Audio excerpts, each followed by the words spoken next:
Hello, party people. So I'm doing something a little different, which I've been wanting to get back to doing, is making just, slightly longer form videos focusing on a single topic. Today, I'm actually going to be talking about something that Millennial Woes brought to my attention, which is this. Right-wingers need to abandon this loser mindset. If you don't fund art, your enemies will. Now, I'll come back to that because that was actually instigated by this tweet from Basil the Great. Where he says, I have nothing against artists. I had a rock band myself. My problem is... Sorry, this isn't Basil's words. My apologies. These are Javier Milei's words. I have nothing against artists. I had a rock band myself. My problem is that if you need a government subsidy to make art, you're no longer an artist. You're a public employee. And Basil says, this is Milei spitting facts. No. No, it's not. There is a long and historic tradition of,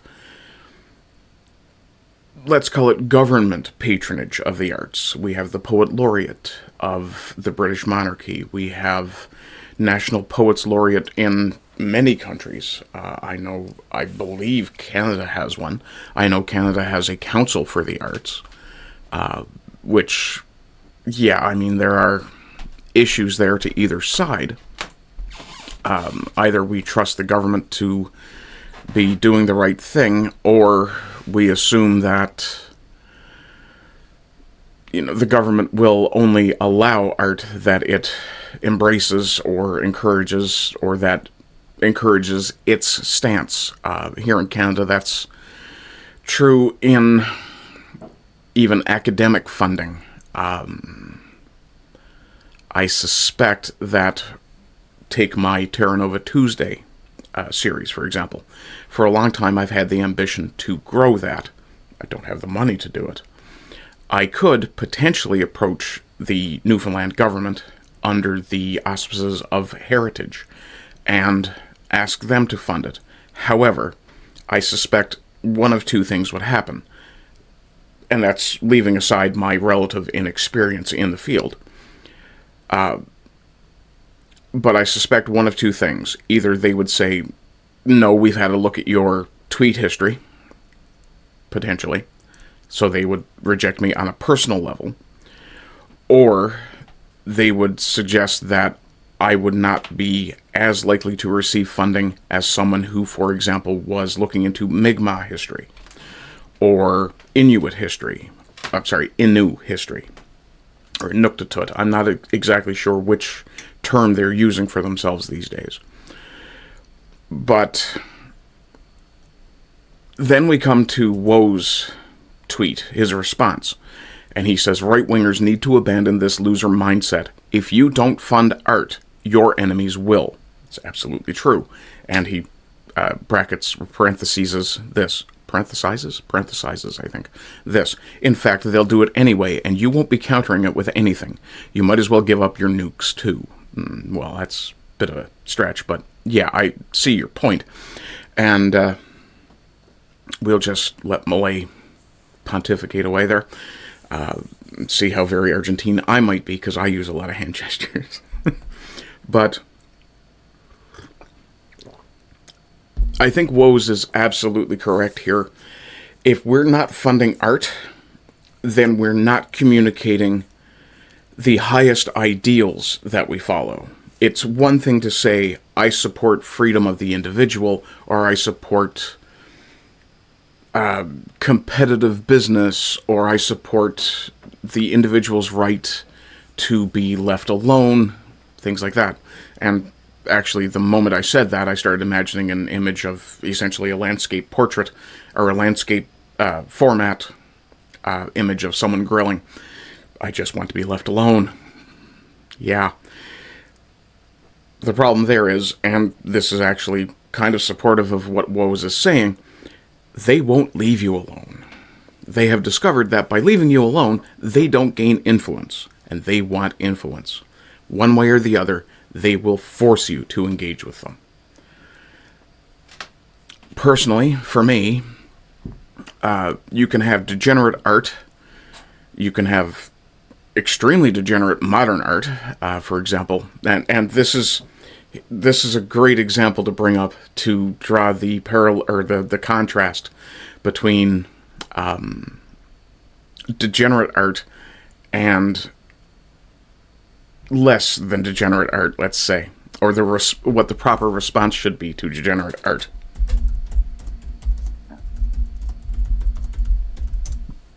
Excuse me.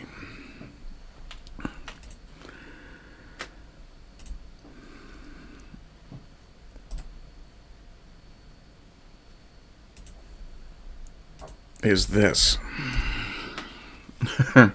I think this is a perfect example of the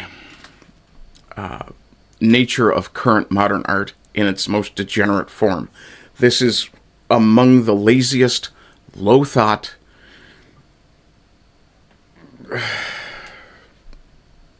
cheap sort of attempts at art. This is, of course, the fairly infamous, certainly not famous, banana duct tape to a wall, or whatever the hell the art installation was called. And the thing that I want to highlight here is not this image, because if you spend 15 minutes staring at this image trying to think, what is the deeper meaning? Well, there isn't one. This is just somebody who figured out, hey, I can just shine these idiots on, and these pretentious fucks who think they know art will simply look at it and go, yes, very, very representative of the modern zeitgeist, blah. No. The guy who was representative of the modern zeitgeist is the guy who rolled up, ripped the duct tape off, and ate the banana. That guy is the representative of the modern zeitgeist. But to come back to this, Woes is absolutely right.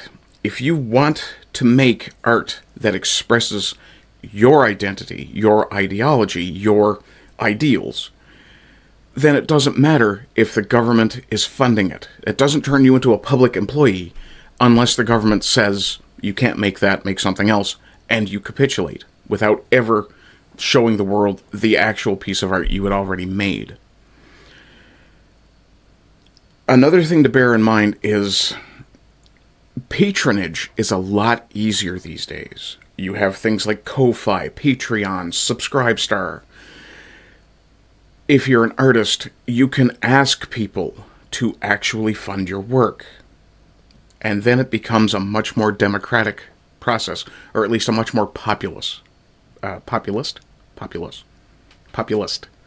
process, where if your art is shit, people won't fund it. If you make music for imbeciles, think about jazz. No, I'm just kidding. Somewhat. I'm just not a jazz fan.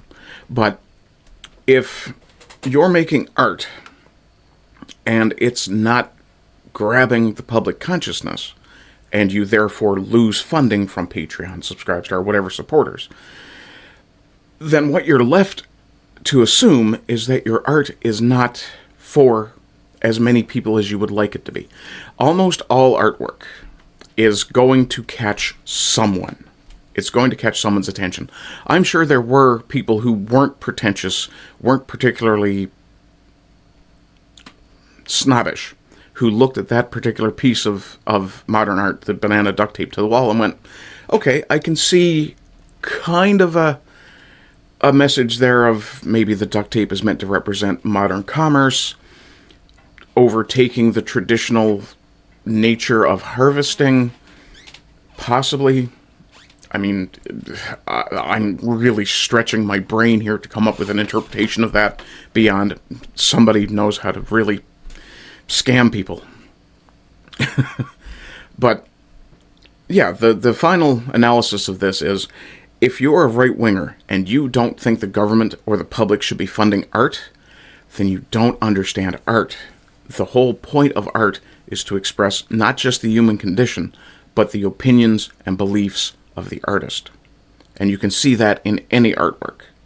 Whether you look at the Sistine Chapel and see an expression of faith through art, an expression of the beauty of faith through art, or you look at a good example might be the statue of the girl put in front of the bull on Wall Street. That's another, and that's political art. That is meant to show the power of the girl or some shit. I don't know. I'm not a girl. I'm also not a bull.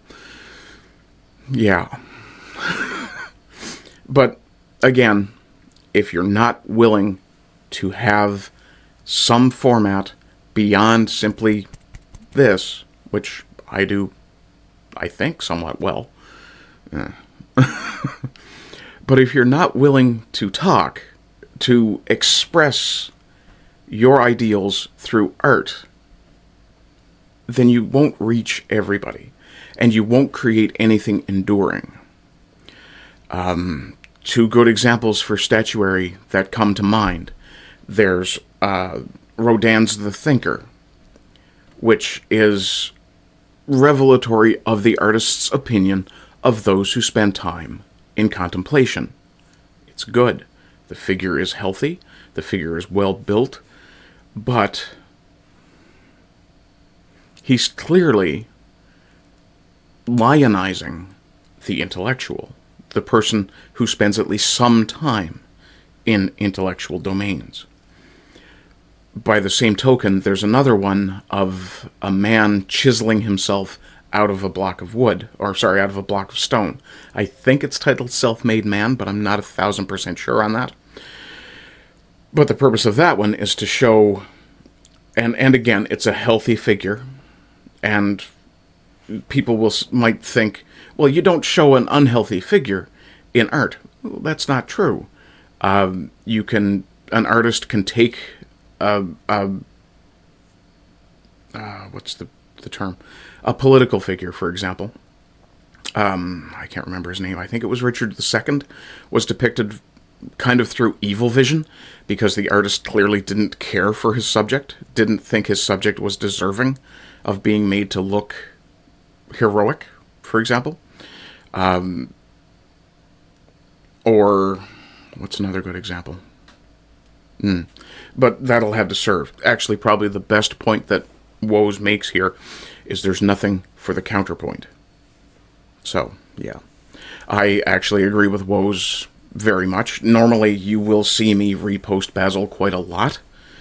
You'll see me cite Basil in my show. Not so much in this case. In this case, I definitely agree with the person disagreeing with Basil. So, 'tis what 'tis. Anyway, folks, if you'd like to support me, you can go fling me a few bucks on Ko-Fi. Or you can like, share, subscribe, follow, depending on platform.